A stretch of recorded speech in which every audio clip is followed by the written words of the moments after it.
L'édito politique avec Le Figaro. Et spécialement ce matin avec Jean-Christophe Buisson du Figaro Magazine qui assurera le poste toute la semaine.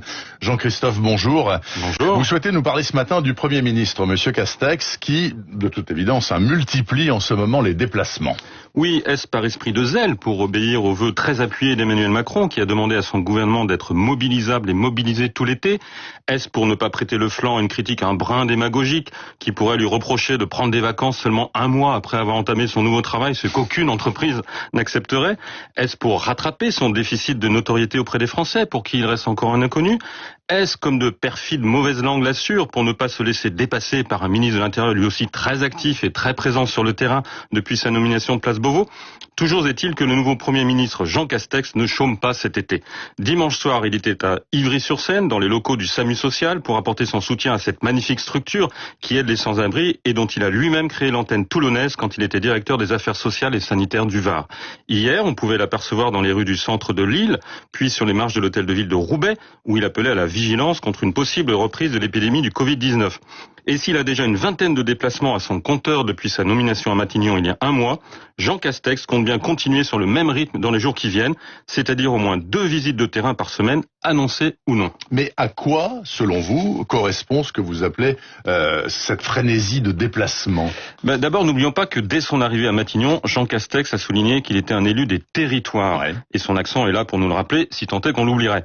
Rien d'étonnant donc à le voir arpenter routes et chemins de ce qu'on appelait naguère la province, pour porter la bonne parole gouvernementale. On peut également penser que ce goût des voyages en France correspond à un souhait d'Emmanuel Macron lui-même.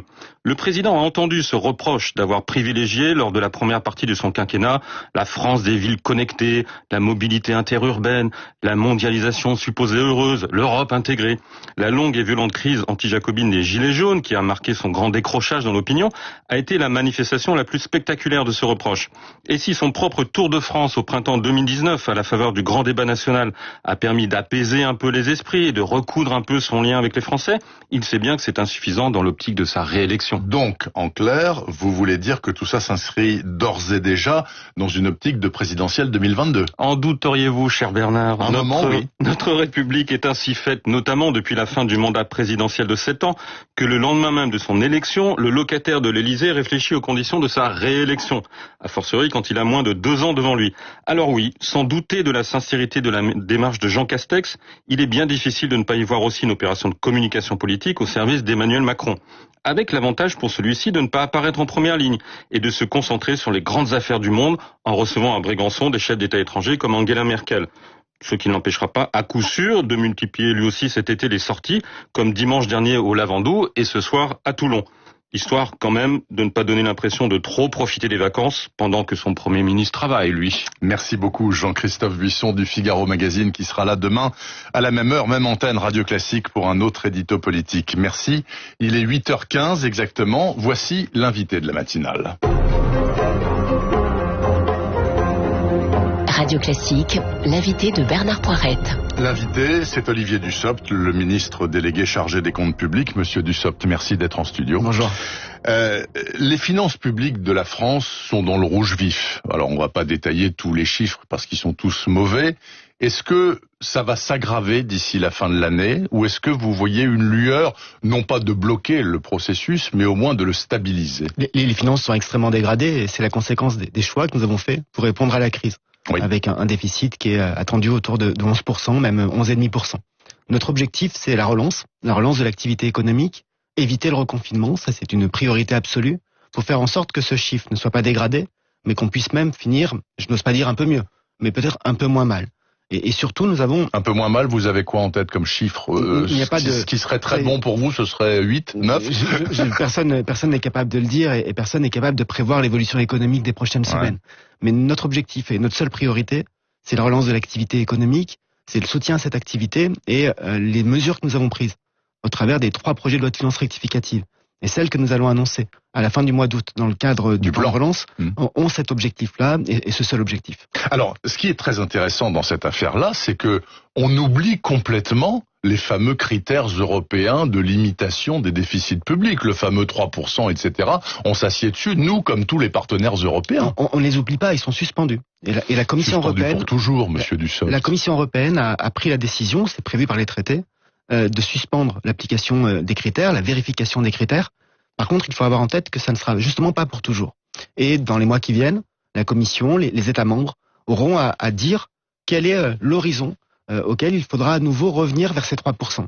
Et cela a deux conséquences pour un État comme la France. Oui. La première conséquence, c'est que nous devons tout faire pour relancer.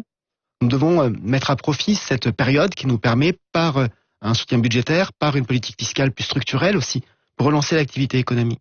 Mais nous devons veiller, et c'est la responsabilité qui est la mienne avec Bruno Le Maire dans le cadre de la préparation du plan de relance, à ce que ces mesures de relance soient des mesures qui boostent l'activité économique, qui créent de l'emploi, qui accompagnent la relance, mais ne soient pas des dépenses structurelles, c'est-à-dire ne soient pas des dépenses qui ont vocation à rester dans le temps de manière totalement infinie, voire éternelle. Parce que si nous sommes dans des dépenses structurelles, alors le retour vers les ratios que vous évoquez, les 3% de déficit public, le travail que nous avons fait depuis 2017 pour diminuer le poids de la dépense publique dans la richesse nationale, tout ça sera perdu.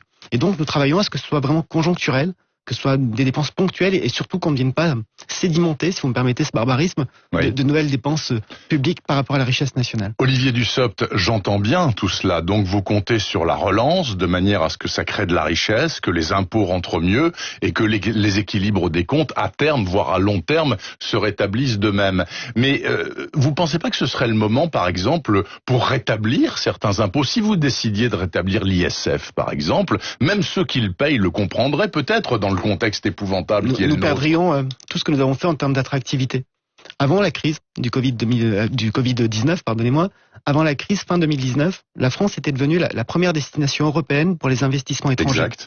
C'est un point qui est fondamental. Nous étions dans une situation fin 2019 avec des investissements étrangers extrêmement forts qui venaient reconnaître à la fois l'attractivité, le retour à la compétitivité de notre pays, du territoire national. Nous étions sur un taux de chômage qui était en baisse et nous avions un taux de croissance qui, par rapport au reste de la zone euro, était dans la moyenne supérieure, même parmi les plus élevés.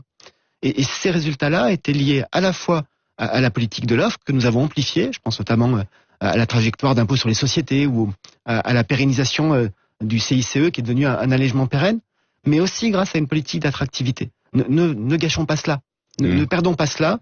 Et notre objectif est véritablement de relancer l'activité économique, le plus rapidement possible de retrouver le niveau de richesse que nous avions en termes de production nationale de richesse fin 2019, sans augmenter les impôts, sans augmenter quelque impôt que ce soit pour les entreprises ou pour les particuliers, parce que nous considérons que si nous gardons le même taux d'impôt, le même poids des prélèvements obligatoires, avec plus de richesse, nous aurons plus de recettes pour équilibrer les finances. Oui, mais votre raisonnement va au point, par exemple, de ne pas renoncer à supprimer la taxe d'habitation pour les plus riches d'entre nous. C'est-à-dire que ça va se faire quand même. Pardonnez-moi, mais on vit une période un peu folle. Une simple question, et je retourne le rôle qui est le nôtre à cet instant. Les plus riches d'entre nous, de qui parlons-nous? De moi, par exemple. Peut-être. On parle des Français qui, célibataires, gagnent plus de 2500 € par mois. Les 20% de Français les plus riches, cela veut dire ça. C'est un Français seul qui gagne 2500 € par mois. Dans une région comme la mienne, en Nord-Ardèche, avec 2500 € par mois, vous n'êtes pas riche, mais vous vivez correctement. À Paris, c'est bien différent. On parle d'un couple qui gagne 4200 € par mois. Pareil. Dans une région comme la mienne, vous vivez correctement. Vous n'êtes pas riche. Vous ne pouvez pas vivre sans compter. Donc nous avons pris cette décision d'aller au bout de la suppression de la taxe d'habitation, qui est un des impôts les plus injustes. Et par ailleurs, je le rappelle, parce que parfois on peut me reprocher d'être un peu pointilleux sur le droit, mais le Conseil constitutionnel a rendu une décision, à la fois pour valider le principe de suppression de la taxe d'habitation, à condition que tous les contribuables soient traités également, y compris les 20% qui n'ont pas encore vu baisser leur taxe d'habitation. Donc vous êtes tenu par le Conseil. Et qui verront cette taxe d'habitation baisser l'année prochaine, puisque votre question me permet de le rappeler, au mois d'octobre, 80% des Français ne paieront plus de taxe d'habitation sur la résidence principale. Et l'année prochaine, les 20% restants, si on peut utiliser cette expression, commenceront à avoir baissé leur taxe d'habitation. Dont moi. Et moi aussi. Vous aussi d'ailleurs, monsieur Dussopt. Dites donc, dans les Échos, aujourd'hui, je ne sais pas si vous avez vu, il y a un très intéressant papier qui dit que vous réfléchissez, vous, gouvernement, à une taxation exceptionnelle des complémentaires santé. Il se trouve que les complémentaires santé, pendant les 3 mois de Covid, elles n'ont rien remboursé du tout, vu que les gens sortaient pas de chez eux et ne se soignaient pas. Donc du coup, ils ont eu plein d'argent en plus, 2,5 milliards d'économisés par les complémentaires, et vous dites, on va leur en piquer un petit peu parce qu'il faut qu'ils participent à l'effort de guerre. C'est sûr, ça? C'est fait? Ça n'est pas fait, c'est une discussion, une réflexion, comme c'est indiqué, pour voir comment chacun peut contribuer à ce que vous appelez l'effort de guerre, mais l'expression est assez juste finalement. Donc prenons le temps de cette discussion. Il n'y a pas d'arbitrage qui soit rendu à cette étape et à cette date. Mais enfin, si vous voulez le faire, vous allez le faire. Enfin, vous avez la capacité au travail et au débat. La loi le permet, effectivement. Mais laissez-nous, si vous me permettez, un peu de temps pour en débattre et y travailler. Est-ce que vous confirmez également ce que disent nos confrères, qui disent que le secteur de l'assurance n'a pas totalement joué son rôle pendant la crise du Covid, dont on n'est pas sorti, notamment vis-à-vis des restaurateurs, qui se sont trouvés face à un mur. Les gars, ils avaient plus de revenus et ils disaient la pandémie, c'est pas prévu dans vos clauses de contrat. C'est effectivement une réalité, et notamment les pertes d'exploitation liées à la pandémie étaient finalement assez peu anticipées. Personne n'avait anticipé cette crise-là. Peut-être que nous pouvons relativiser le rôle du secteur de l'assurance en rappelant que ce secteur a participé pour 400 millions d'euros au fonds de solidarité qui a été versé par l'État aux entreprises les plus petites, fermées par décret, par décision administrative. Ce secteur a aussi participé à des investissements et s'est engagé à investir un peu plus d'1,5 milliard d'euros, notamment en direction des secteurs les plus frappés.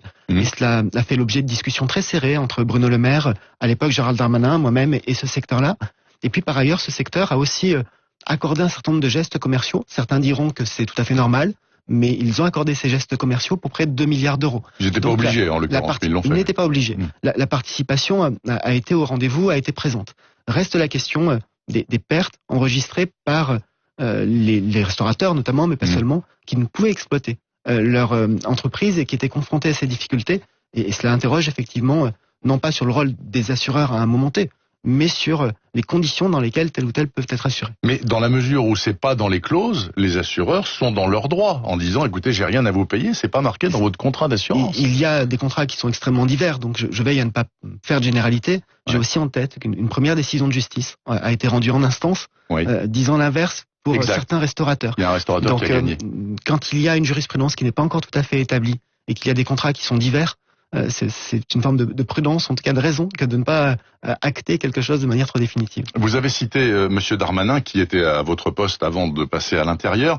J'ai lu ce matin qu'il ne sera remplacé finalement à la mairie de Tourcoing qu'à la fin du mois d'août et pas à la fin du mois de juillet comme c'était prévu. Vous savez pourquoi? C'est juste un problème de tringlerie administrative? Je n'en ai pas discuté avec lui, mais je pense que le conseil municipal de Tourcoing doit se réunir fin août et que ça sera l'occasion de le remplacer. Parce qu'il y a des opposants dans son conseil qui dit il gagne du temps en espérant ne pas se faire éjecter de son poste à l'intérieur pour ces histoires de justice. Donc du coup il reste au chaud à la mairie de Tourcoing. Ça s'appelle des mauvaises langues. C'est des mauvaises langues, hein. Certainement, Monsieur Dussopt. Un dernier mot, puisqu'il nous reste quand même une minute. Les gros redressements fiscaux, je reviens dans votre champ d'activité, les gros redressements fiscaux d'entreprises, désormais, il n'y a plus de verrou de Bercy, comme on dit. Donc ça va directement au tribunal. Donc ils sont obligés de payer, plus des pénalités, et en plus il y a un jugement. Est-ce que cette affaire, justement, la plupart qui vont au tribunal, c'est efficace contre la fraude fiscale? Est-ce que les gens qui fraudent, ils préfèrent payer mais en douce, ou est-ce qu'ils ne veulent pas être exposés publiquement? C'est efficace, mais c'est pas la seule solution. Nous avons des services qui font un travail absolument remarquable de lutte contre la fraude. Certains dossiers sont transmis au parquet, font l'objet d'une instruction et de décision de justice. D'autres peuvent être traités par des dispositions de la loi dite Sapin, qui permet la signature de conventions pénales d'intérêt, de conventions publiques d'intérêt judiciaire, pardonnez-moi. C'est une forme de transaction dans laquelle un contribuable, une entreprise, reconnaît sa culpabilité, sa responsabilité et paye une amende fixée dans le cadre d'une transaction. Toutes les méthodes sont efficaces. La seule chose qui nous intéresse, c'est le résultat. Et le résultat, c'est que l'année dernière, ce sont plus de 12 milliards d'euros qui ont été encaissés par l'État, puisque depuis maintenant des années et des années, l'État communiquait sur les sommes qui étaient décidées et qui étaient annoncées, mais pas sur les sommes véritablement encaissées. Nous communiquons sur les sommes encaissées et nous sommes à 2,6 milliards l'année dernière, ce qui est un record. Merci beaucoup Olivier Dussopt, le ministre délégué chargé des comptes publics, d'être venu à Radio Classique ce matin en studio. Vous prenez des vacances ou pas? Quelques jours à partir de demain. Bon, bravo. Écoutez, bonnes vacances. Merci Monsieur Dussopt. Il est 8h26 exactement. Bienvenue si vous vous réveillez avec nous. Laurent Saïm et sa note américaine, c'est dans 1 minute exactement.